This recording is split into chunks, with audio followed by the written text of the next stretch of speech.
Hello' everyone. আজি এটা নতুন ভিডিঅ'লৈ আপোনালোক সকলোকে পুনৰ স্বাগতম জনাইছোঁ। আজিৰ পৰা এটা নতুন চিৰিজ ষ্টাৰ্ট কৰিম বুলি ভাবিছোঁ আমি। সেই চিৰিজটো হৈছে ডেইলি কাৰেণ্ট এফেয়াৰ্ছৰ চিৰিজ, য'ত আমি প্ৰত্যেক দিনাৰে ইম্পৰ্টেণ্ট কাৰেণ্ট এফেয়াৰ্ছবোৰ খুব কম সময়ৰ ভিতৰতে, অৰ্থাৎ 5 মিনিটৰ ভিতৰতে আমি ইম্পৰ্টেণ্ট কাৰেণ্ট এফেয়াৰ্ছবোৰ ডিছকাছ কৰিম। সেয়া আছামৰ লগত ৰিলেটেডো হ'ব পাৰে আৰু ইণ্ডিয়াৰ লগত ৰিলেটেডো হ'ব পাৰে। গতিকে অলপো পলম নকৰি আমি আজি ভিডিঅ'টো আৰম্ভ কৰোঁ আহক।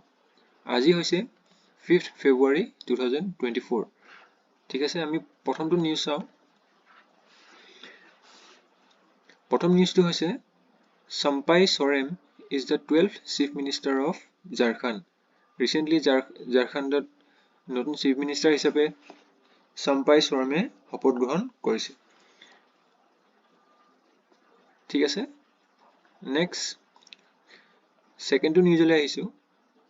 ইণ্ডিয়ান এয়াৰ ফ'ৰ্চ অৰ্থাৎ IAF to conduct exercise Vayu Shakti on February 17 at Pokhran Firing Range, Rajasthan.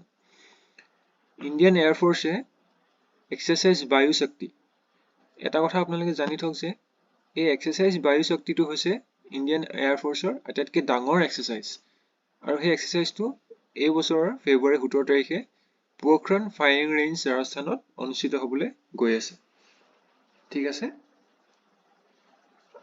আৰু এইটো এক্সাৰচাইজত টোটেল 121খন এয়াৰক্ৰাফ্ট শ্ব' কৰিব, অৰ্থাৎ 121খন এয়াৰক্ৰাফ্টে এইটো এক্সাৰচাইজত পাৰ্টিচিপেট কৰিব।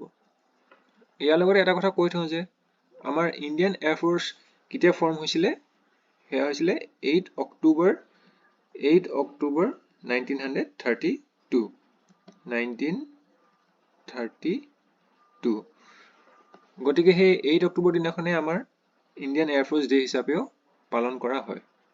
ঠিক আছে, আৰু বৰ্তমান আমাৰ এয়াৰ চিফ মাৰ্শ্বেলজন হৈছে বিবেক ৰাম চৌধুৰী।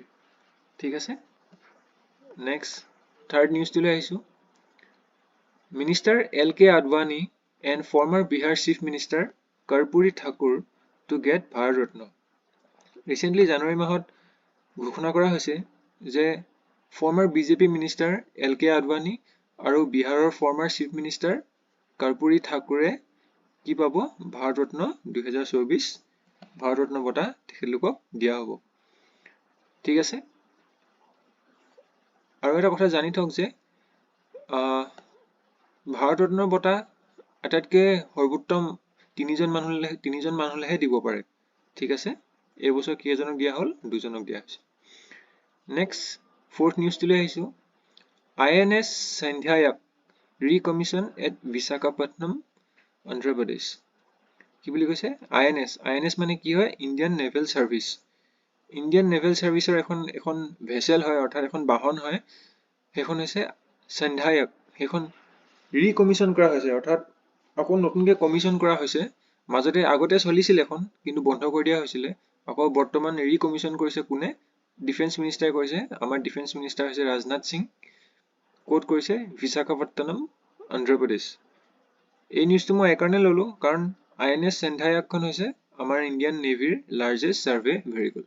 এক্সামত সুধিব পাৰে, কাৰণ নিউজত আছে কোনখন INS আমাৰ ইণ্ডিয়ান নেভিৰ লাৰ্জেষ্ট ছাৰ্ভে ভেছেল বুলি যদি সোধে তেনেহ'লে হ'ব INS সন্ধ্যায়াক। ঠিক আছে, এতিয়া আমি ফিফ্থ নিউজটোলৈ আহিছোঁ। Russian cosmonaut Oleg Kononenko has broken the world record for the most cumulative time in space in a total of 5 journeys. কি কৈছে? ৰাছিয়ান এজন কছমনাটে আটাইতকৈ বেছি সময় স্পেচত কটাইছে। সেয়া হৈছে কিমান? 878 days আৰু 12 ঘণ্টা। তেখেতৰ নাম হৈছে অলেগ কনেনকো। এইজন কছমনাটে স্পেচত আটাইতকৈ বেছি সময় কটোৱা এটা কি কৰিছে? ৱৰ্ল্ড ৰেকৰ্ড কৰিছে। একেবাৰতে কৰা নাই, কিন্তু তেওঁ 5 বাৰ গৈছে স্পেচলৈ। সেই 5 বাৰৰ গোটেইখিনি 5 বাৰত যিমান কেইদিন থাকিলে সেই গোটেইখিনি সময় মিলাই আটাইতকৈ বেছি সময় স্পেচত কটোৱা এষ্ট্ৰনাটজনে হৈছে অলেগ কনেনকো।